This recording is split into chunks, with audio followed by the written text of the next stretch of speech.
dan juga PADG nomor 21/26/PADG tahun 2019. Di mana untuk kedua peraturan tersebut ada sedikit perubahan dan penambahan di beberapa pasal sehingga diterbitkan kembali untuk peraturan yang terbarunya yaitu di PBI nomor 22/21/PBI tahun 2020 dan juga PADG nomor 23/2/PADG tahun 2021. Adapun untuk ketentuan tersebut, Bapak dan Ibu bisa download di halaman Berandasi Modis di bagian ketentuan. Di situ ada file PDF-nya yang bisa Bapak dan Ibu unduh ya. Di situ ada versi bahasa Indonesia maupun versi bahasa Inggrisnya.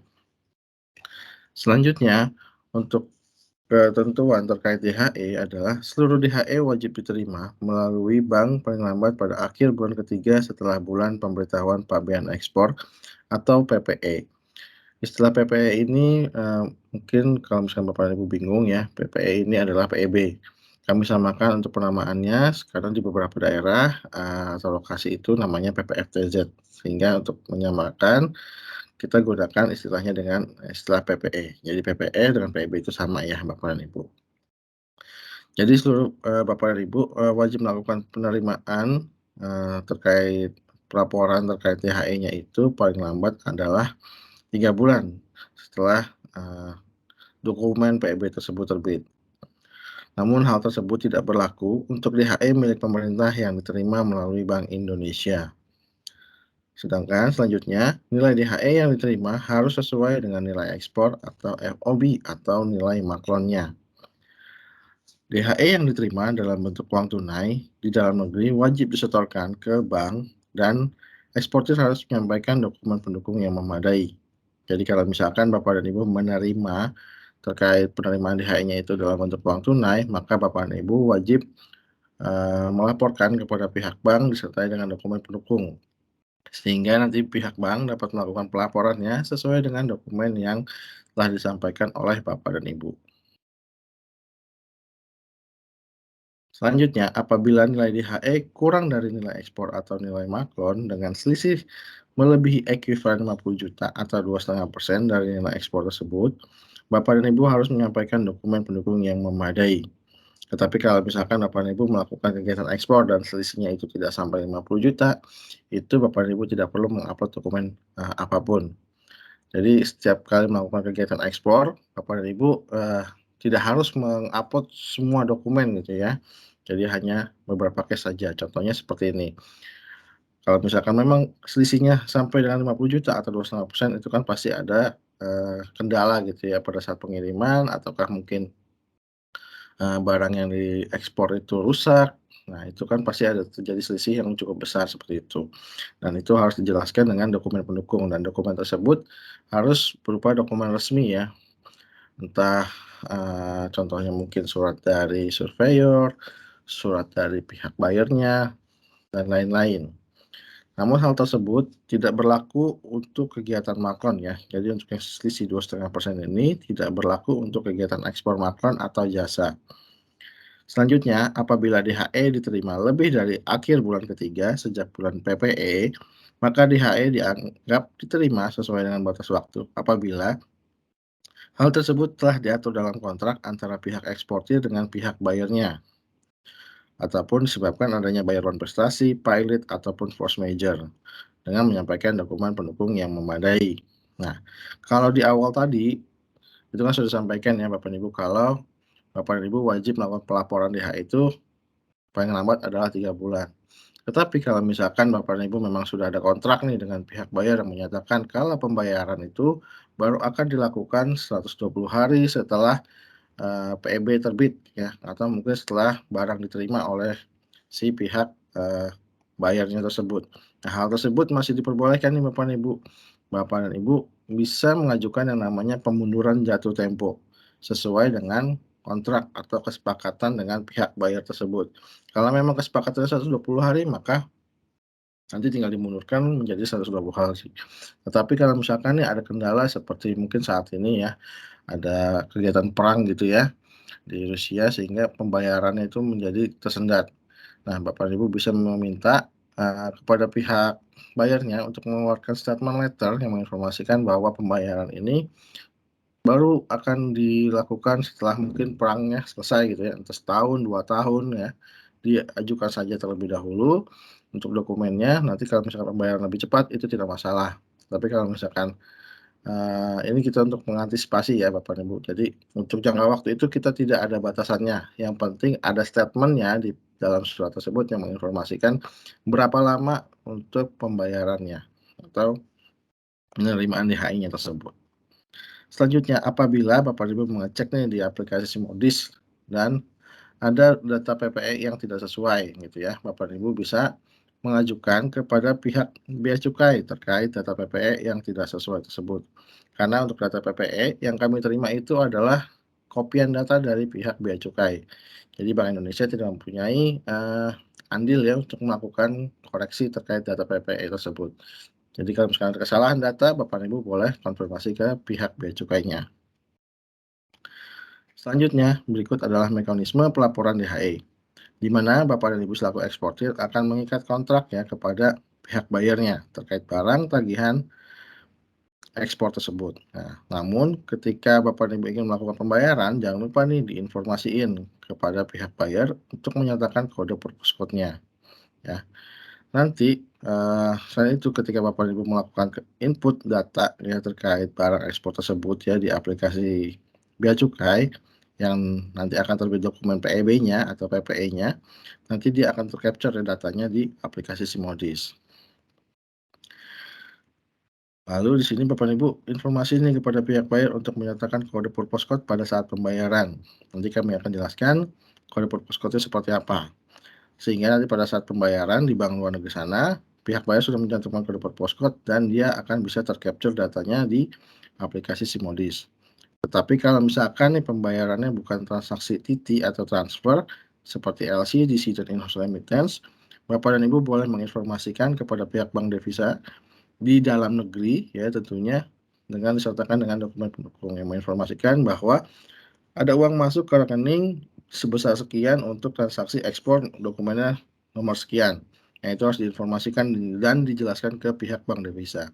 Nanti dia akan melaporkan ke Bank Indonesia dan datanya akan ter-capture ya terkait, pembayaran tersebut. Nah, nanti di aplikasi Simodis ini kita akan melakukan yang namanya proses matching. Yang kita proses matching di sini adalah dari 2 data ya.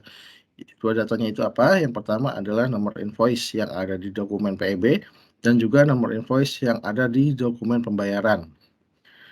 Lalu, selain itu adalah, nilai alokasi pembayarannya, apakah sudah sesuai ataukah ada selisih yang cukup besar. Kalau misalkan tidak ada selisih yang cukup besar dan nomor invoice-nya juga sudah sama gitu ya, nah ini dia akan langsung matching secara otomatis. Jadi Bapak dan Ibu tidak perlu melakukan pelaporan di Simodis, hanya melakukan kegiatan monitoringnya saja. Tetapi kalau misalkan dari 2 hal tersebut tidak terpenuhi ya, nomor invoice-nya di dokumen PEB itu berbeda, lalu nomor invoice di pembayaran juga berbeda, itu dia tidak akan bisa matching. Atau mungkin pada saat pembayaran si pihak bayar lupa nih mencantumkan format purpose code. Nah, itu kan juga memungkinkan, sehingga datanya tidak matching dan dianggap belum melakukan, pembayaran gitu ya, karena datanya itu tidak ter-capture untuk mensinkronize antara nomor invoice yang ada di dokumen PEB dengan nomor invoice yang ada di pembayarannya.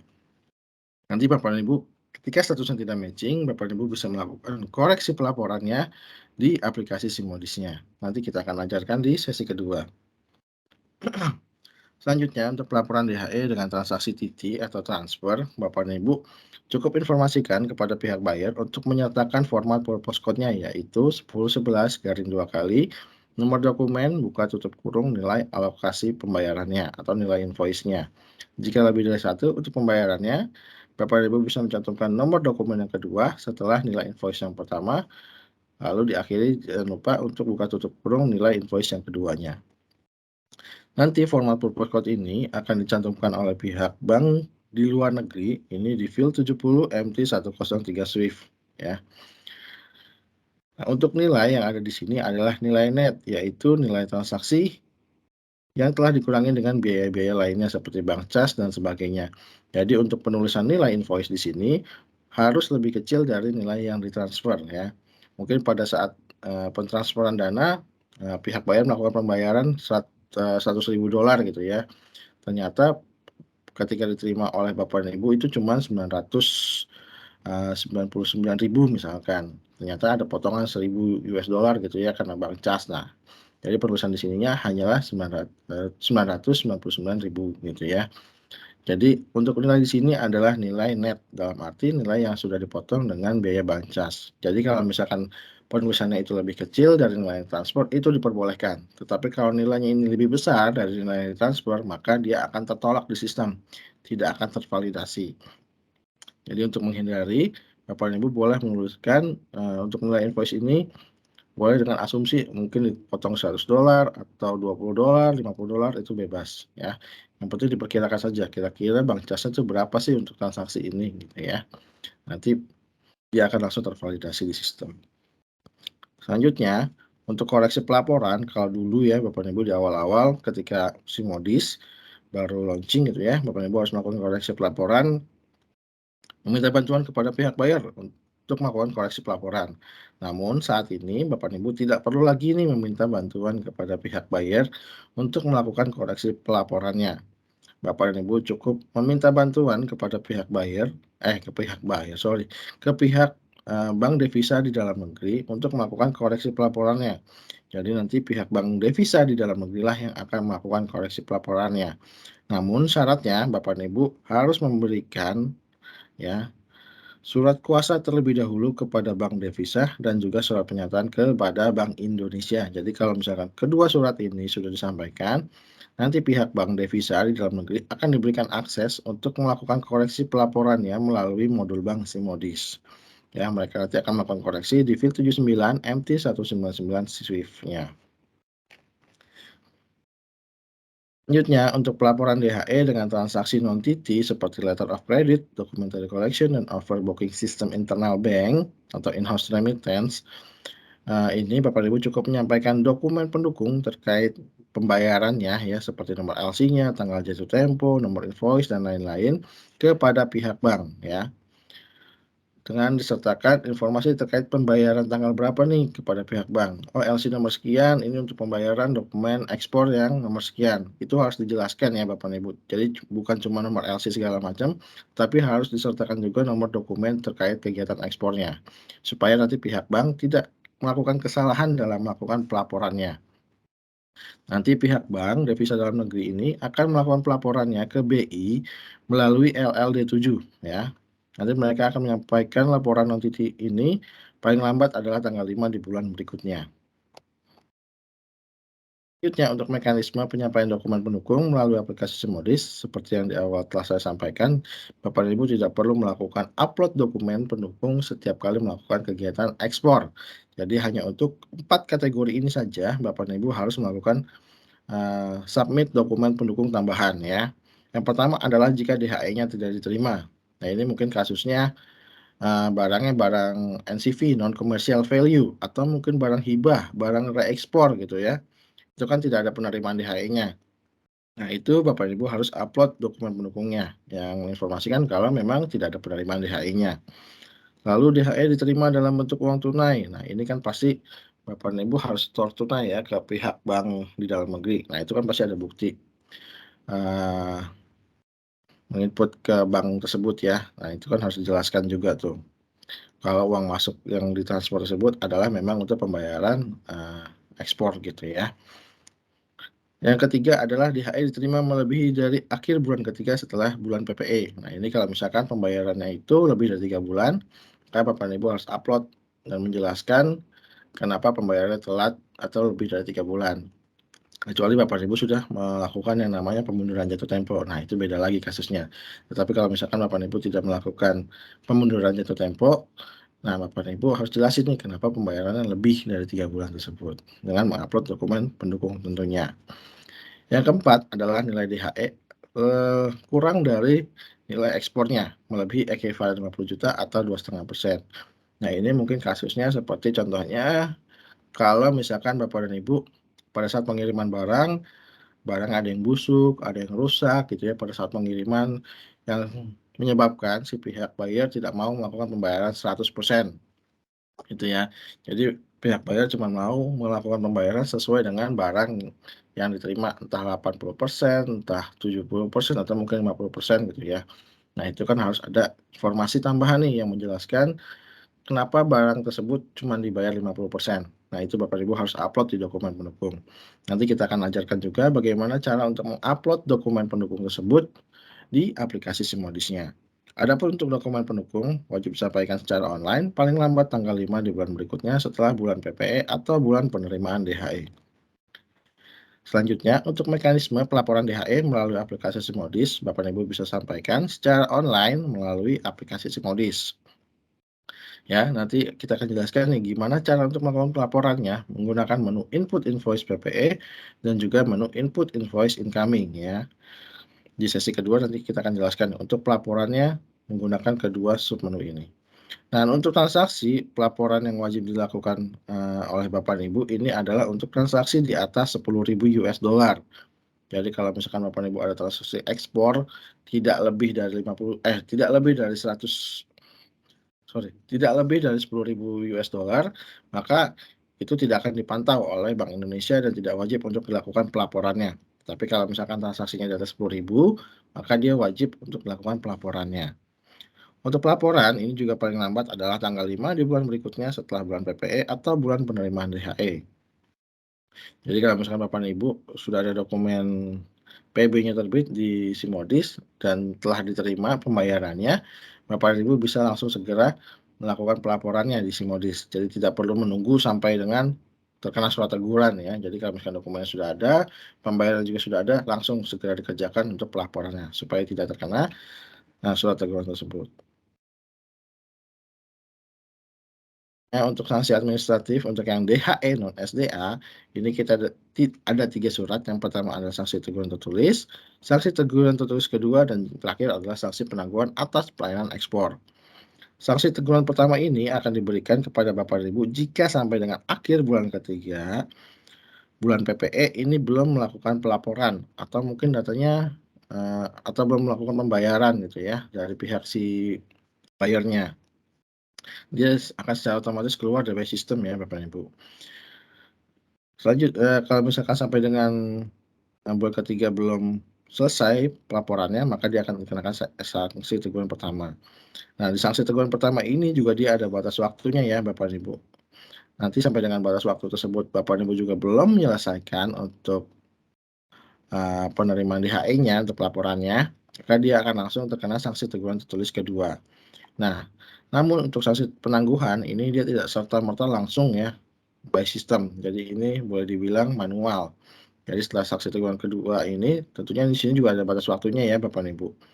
Tetapi di sini masih ada toleransi. Jadi di sini, eee, pihak Bank Indonesia tidak langsung mengenakan kepada Bapak dan Ibu kalau misalkan sudah terkena surat teguran kedua. Tapi biasanya pimpinan itu akan melakukan, rapat pleno terlebih dahulu kepada AO yang meng-handle perusahaan Bapak dan Ibu. Jadi biasanya nanti pimpinan nanya dulu nih setelah terkena surat teguran kedua di rapat pleno mereka biasanya mengkonfirmasi nih kenapa si perusahaan tersebut, belum melakukan pelaporan atau belum selesai pelaporannya.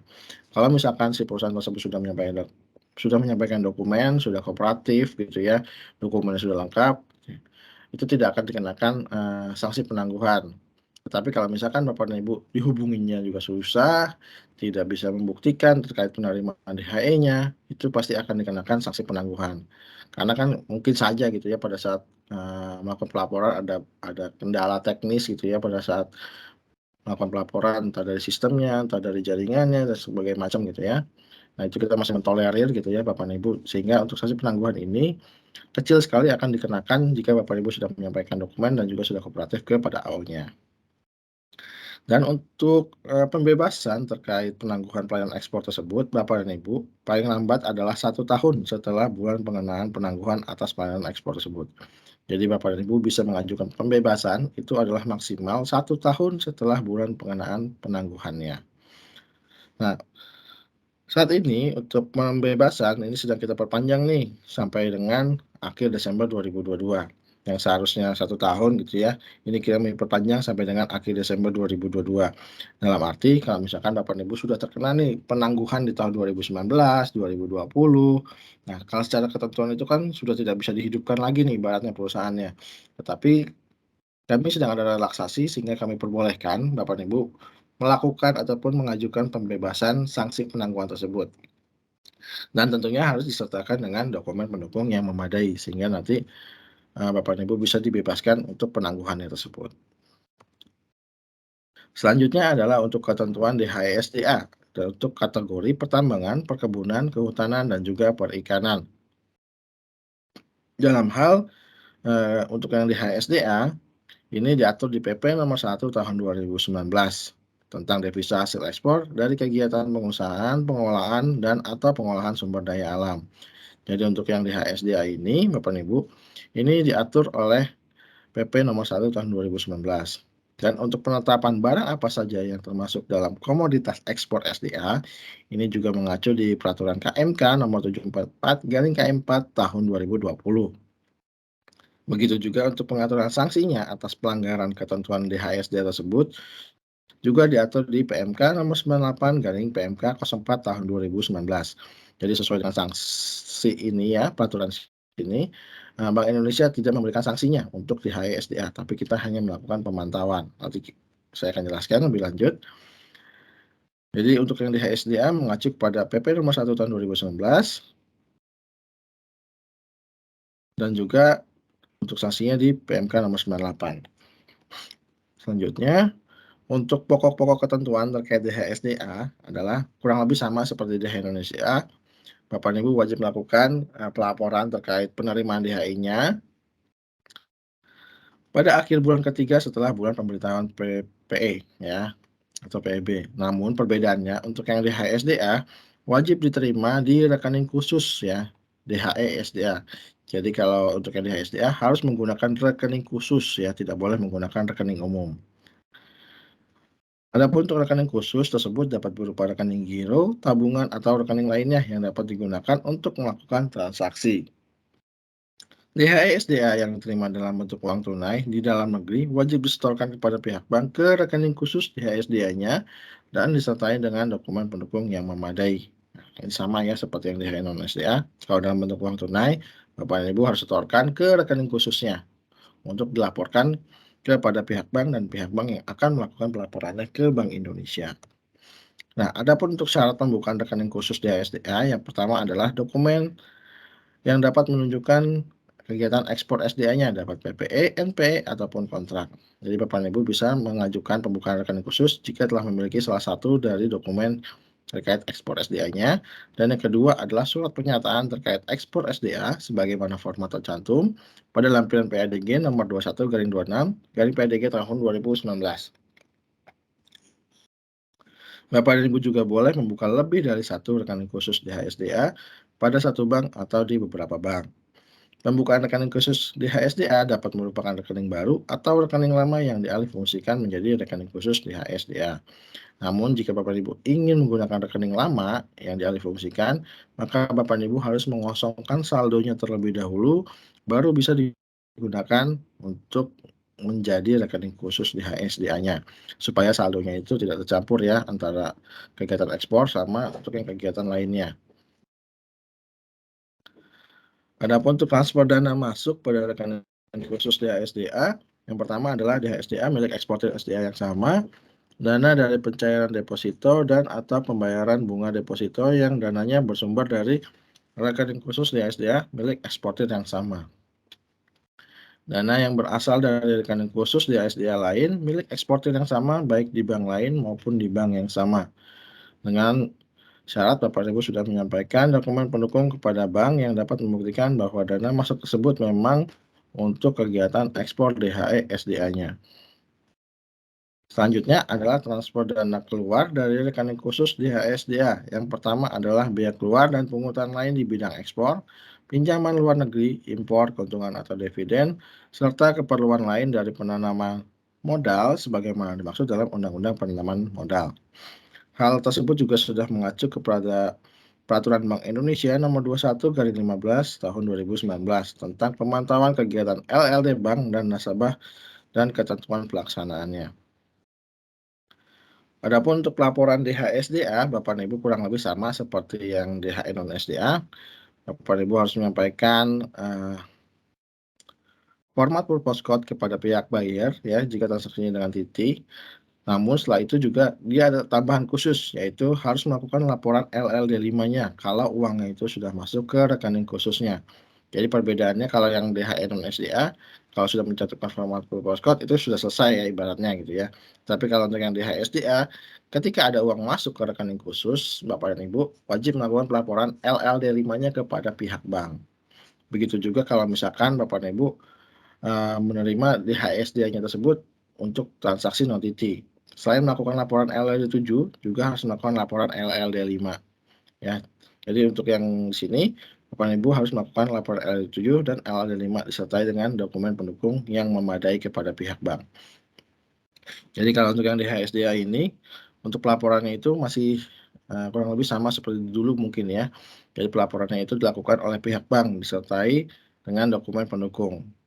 Ya, nanti LLD5 dan juga LLD7 tersebut akan dilaporkan oleh pihak bank devisa di dalam negeri ke Bank Indonesia. Nah, nanti Bapak dan Ibu juga bisa melakukan koreksi nih pelaporannya di DHSDA di menu pelaporan DHE di submenu input invoice PPE. Nanti Bapak dan Ibu tinggal mengedit nomor invoice-nya yang ada di PPE tersebut supaya sama dengan nomor invoice yang tercantum di LLD5 yang telah dilaporkan oleh pihak bank devisa di dalam negeri. Nanti Bapak dan Ibu tinggal menyamakan nih nomor invoice yang dilaporkan oleh pihak bank dengan nomor invoice yang ada di PPE ya. Jadi kita koreksinya adalah nomor invoice yang ada di PIB tersebut. Dan jangan khawatir untuk pengeditan nomor invoice tersebut tidak akan mempengaruhi data di bea cukai. Jadi ini hanya untuk laporan di Bank Indonesia-nya saja. Sedangkan untuk pengawasan untuk DHSDA, kami akan memberikan surat pemantauan pertama, surat pemantauan kedua, dan yang terakhir adalah penyampaian hasil pengawasan. Jadi seperti yang di awal disampaikan, untuk yang DHSDA kami tidak akan memberikan sanksi untuk kegiatan DHSDA. Namun kami hanya memberikan pemantauan kepada stakeholder gitu ya, kepada Bapak dan Ibu. Jadi kami hanya melakukan reminder kepada Bapak dan Ibu untuk melakukan pelaporannya. Karena nanti untuk sanksi akan dikenakan oleh pihak pengawas, dalam hal ini Kementerian Keuangan dan lembaga teknis lainnya. Jadi kalau misalkan sampai dengan surat pemantauan kedua, Bapak dan Ibu belum menyelesaikan pelaporannya, maka kami akan menyampaikan kepada pihak pengawas terkait PIB DHSDA Bapak dan Ibu. Selanjutnya adalah untuk pokok-pokok ketentuan DPI, Bapak dan Ibu wajib melakukan pelaporan ke Bank Indonesia paling lambat akhir bulan ketiga setelah bulan pemberitahuan pabean impor atau PPI atau mungkin lebih dikenal sama Bapak dan Ibu dengan istilah PIB. Nilai DPI harus sesuai dengan nilai impor atau CIF. Apabila terdapat selisih DPI lebih dari 5% dari nilai impor tersebut, importir harus menyampaikan dokumen pendukung yang memadai. Ya, kalau ini kebalikan dari ekspor ya Bapak dan Ibu kalau untuk yang impor. Nah, kalau yang impor kalau pembayarannya lebih besar itu jadi masalah, dalam arti Bapak dan Ibu harus menyampaikan dokumen pendukung tambahan. Tetapi kalau untuk selisihnya, kalau misalkan pembayarannya itu kurang dari nilai impornya itu diperbolehkan. Misalkan Bapak dan Ibu transaksi impornya itu $1.000, tetapi pembayaran itu cuma $80. Nah, itu tidak akan menjadi masalah gitu ya. Karena sesuai dengan ketentuan yang kami pantau adalah jika pembayaran itu lebih besar dari 5%, Bapak dan Ibu harus menyampaikan dokumen pendukung yang memadai. Tapi kalau misalkan kurang, itu tidak masalah. Selanjutnya, importer juga harus membetulkan data PPI-nya ke bea cukai bila ada perubahan data PPI. Sama seperti contohnya yang di DHE non SDA ya Bapak dan Ibu. Jadi untuk data PPI itu kami terima dari bea cukai. Jadi kalau misalkan ada perbedaan, Bapak dan Ibu boleh mengkonfirmasi terkait data PPI-nya tersebut kepada pihak bea cukai tersebut.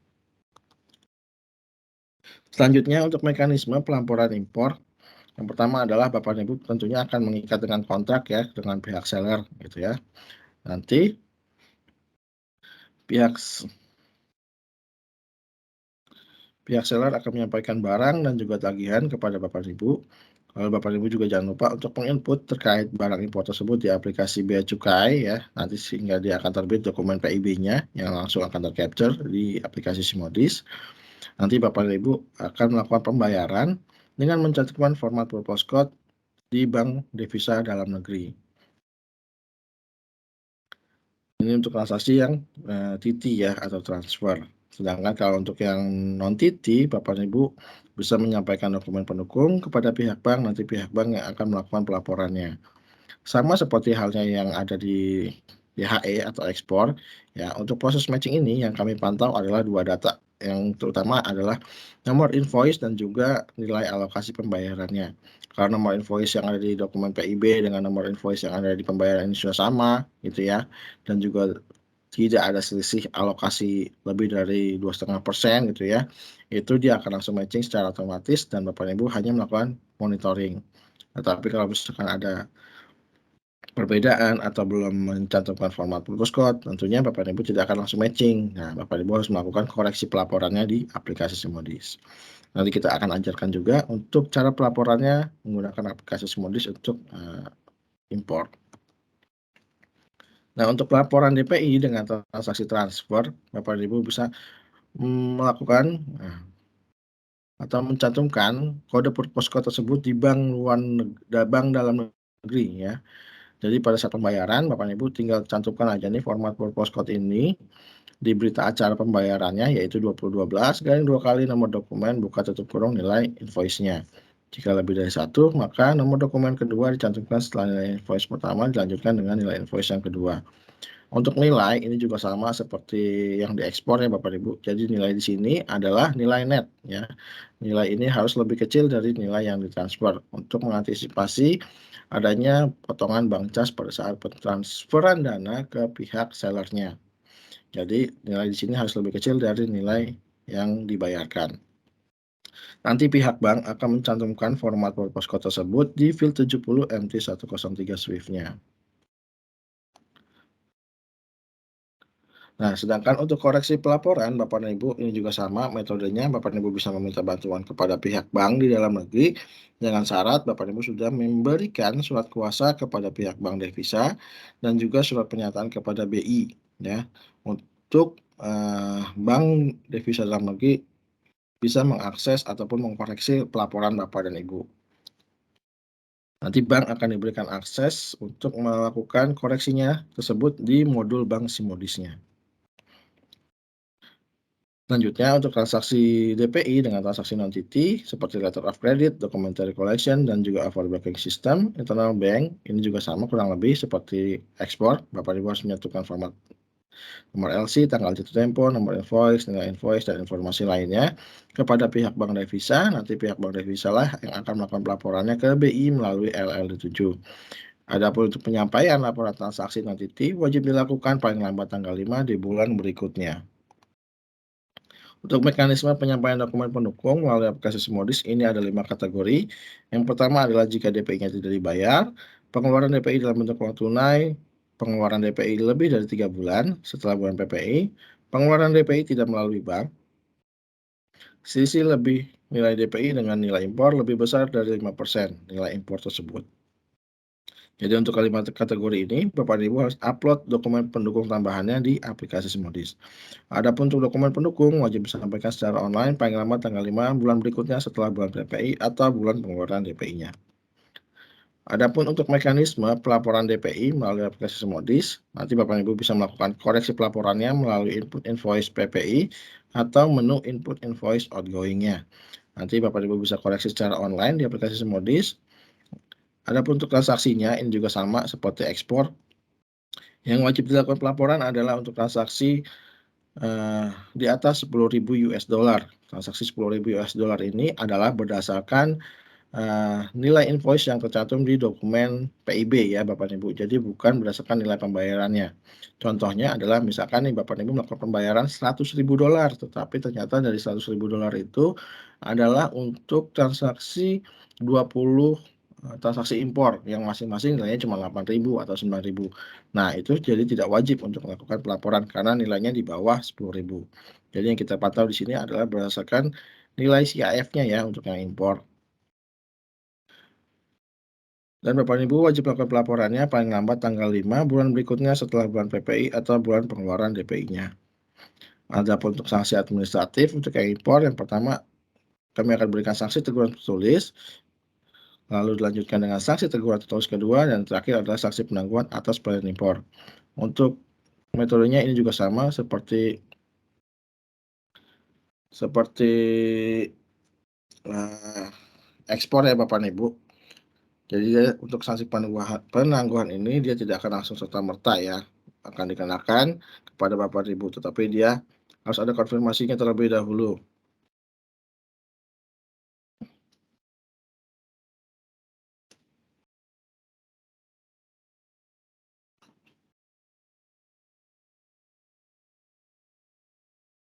Nah, namun perbedaannya untuk yang diimpor ini adalah Bapak dan Ibu, ini baru berlaku untuk dokumen, PPI yang terbit sejak 1 Januari 2021 ya. Jadi kalau untuk transaksi impor tahun 2020 itu tidak wajib ya Bapak dan Ibu untuk melakukan pelaporannya. Jadi untuk yang impor perbedaannya di sini, ya. Nah, baru berlaku untuk dokumen PPI yang terbit sejak 1 Januari. Ini baru akan dikenakan sanksi tertulis pertama, kedua, dan juga sanksi penangguhan. Sedangkan untuk penangguhan ini baru berlaku mulai 1 Januari tahun 2022. Begitu juga untuk bukti pembebasan penangguhan pelayanan impor, paling lama adalah 1 tahun setelah bulan pengenaan penangguhan atas pelayanan impor tersebut. Nah, ikut adalah format postcode, kalau untuk ekspor adalah 1011, untuk impor adalah 2012 ya. Nah, untuk pertama kali Bapak dan Ibu ini dia akan dicantumkan di fil 70 MT103, sedangkan untuk koreksi ataupun mungkin di fil 70-nya itu tidak muat, biasanya akan dilanjutkan ke fil 79 MT199. Nah, ini juga untuk, jumlah karakternya maksimalnya adalah 4 kali 35 untuk fil 70, sedangkan untuk fil 79 karakter maksimalnya adalah 50 kali 35. Oke, adapun hal-hal yang harus diperhatikan, yang pertama adalah nomor invoice ditulis sesuai dengan dokumen invoice PPE atau PPI yang diselesaikan pada transaksi incoming ataupun outgoing devisa dengan nilai net tidak lebih dari nilai transaksi setelah dikurangi dengan biaya biaya seperti bank cas dan sebagainya. Selanjutnya, nomor invoice dapat diganti dengan nomor dokumen lainnya, contohnya seperti PO, sales order, ataupun nomor grup invoice sepanjang nilai alokasinya tidak melebihi nilai transaksi. Jadi kalau untuk yang poin yang ini, misalkan Bapak dan Ibu, pembayaran itu sekaligus atau gelondongan gitu ya, yang mungkin nggak cukup kalau misalkan dituliskan satu persatu di, format purpose code-nya. Nah, Bapak dan Ibu boleh menuliskan dengan menggunakan satu nomor grup invoice. Contohnya misalkan ada transaksi pembayaran impor untuk, 100 invoice gitu ya. Nah, Bapak Ibu cukup menuliskan contohnya adalah 2012 garing 2 kali invoice 1 strip 100 buka kurung, nilai invoice dari 100 transaksi tersebut yang sudah dikurangi dengan biaya bank cas tentunya. Jangan lupa diberi akhir tutup kurungnya. Nah, itu Bapak Ibu nanti tinggal di-breakdown untuk, nilai alokasi masing-masing per invoice-nya di aplikasi Simodis-nya. Pelapor juga dapat melakukan pembetulan atau penyesuaian atas informasi ekspor ataupun impor yang tertera pada format purpose code melalui Simodis dengan menggunakan submenu input invoice incoming ataupun outgoing. Ini nanti akan kita ajarkan di sesi kedua. Nominal pada nilai alokasi hanya dituliskan dengan angka tanpa valuta ataupun kurensi dan tidak menggunakan pemisah ribuan, titik, ataupun koma. Jadi Bapak dan Ibu pada saat pencantuman format purpose code itu tidak boleh pakai, mata uang ya. Karena nanti akan, tidak tervalidasi atau gagal datanya tercapture di aplikasi. Informasi lain terkait pembayaran uang dapat dicantumkan pada berita pengiriman uang sebelum format purpose code. Contohnya adalah sebagai berikut. Nah, ini adalah contoh penulisan untuk yang diekspor ya. 1011 kali 2 kali nomor invoice, buka tutup kurung nilai invoice, buka, nomor invoice yang kedua, lalu nilai invoice yang kedua. Nah, ini adalah contoh kasusnya, misalkan Bapak dan Ibu ada transaksi pembayaran sebesar $25.000. Tetapi pada saat penerimaan uang yang diterima itu hanya 24.970. Jadi ada potongan bank cas sebesar $30. Nah, supaya datanya itu masuk, Bapak dan Ibu harus menuliskan lebih kecil dari nilai transaksinya. Contohnya seperti ini, 14.900 plus 10.000. Kalau secara total dia kan 24.900 ya. Tapi kalau misalkan Bapak Ibu tulisnya 15.000 plus 10.000 atau 25.000 gitu ya secara total, maka dia akan tertolak. Dan di sini juga tidak perlu menggunakan simbol USD, JPY, dan lain-lain gitu ya. Simbol currency-nya itu tidak perlu digunakan. Dan untuk pemisah ribuan ini tidak diperlukan ya Bapak dan Ibu. Jadi dia harus polos seperti ini, tidak boleh titik koma untuk pemisah ribuan. Tapi kalau untuk desimal itu diperbolehkan ya Bapak Ibu. Dicantumkan pakai titik, kosong kosong atau berapa gitu ya. Jangan lupa diberikan akhir tutup kurungnya. Lalu kalau misalkan ingin menambahkan informasi tambahan, Bapak dan Ibu cantumkan di depan sebelum format purpose code-nya, sebelum 1011 ya. Jangan lupa diberikan garis miring di awal dan juga garis miring di akhir statement dari informasi tambahan tersebut. Jangan di belakang setelah nilai invoice-nya, nanti dia tidak akan tervalidasi untuk datanya tersebut. Selanjutnya, untuk yang impor juga ini kurang lebih sama ya Bapak dan Ibu. Nah, kalau ini misalkan contohnya dia pakai nomor invoice grouping gitu ya. Kalau tadi kan 2 nomor invoice. Nah, ini dijadikan satu nih. Tapi perbedaan kasusnya di sini adalah setelah dipotong bank cas, uang yang diterima oleh pihak seller itu tetap 25.000. Jadi penulisan 25.000 itu tetap diperbolehkan. Tapi kalau misalkan dipotong bank cas itu berubah menjadi 24.000 maka ini harus diganti gitu ya. Sama, tidak boleh menggunakan simbol currency, titik koma untuk pemisah ribuan. Informasi tambahan di depan sebelum format purpose code-nya. Diawali dengan garis miring di awal dan juga garis miring di akhir statement untuk informasi tambahannya. Untuk penulisan ini kita free ya, free karakter, jadi Bapak Ibu dibebaskan untuk karakternya seperti apa. Oke, demikian untuk materi ketentuannya, Bapak dan Ibu. Adapun hal penting lainnya yang harus saya sampaikan, yang pertama adalah jika Bapak dan Ibu menerima terkait email pemberitahuan ataupun pengawasan DHE dan juga DPI, mohon dipastikan email yang digunakan tersebut adalah menggunakan domain @bi.go.id dan biasanya kami juga mengirimkan dari simodis@bi.go.id ataupun tsm-dhe@bi.go.id ya, selain dari email AO tentunya. Jadi Bapak Ibu pastikan juga nih domainnya, jangan sampai nanti ada spam masuk yang mengatasnamakan dari AO ternyata bukan dari AO gitu ya. Dan untuk alamat Simodis ini Bapak Ibu bisa cek di https www.bi.go.id/simodis. Untuk kontak center Bank Indonesia ini ada di emailnya bicara@bi.go.id dan juga di telepon di 021 131. Sedangkan untuk helpdesk khusus Simodis ini ada di hd_simodis@bi.go.id dengan telepon di 021 2981 4900.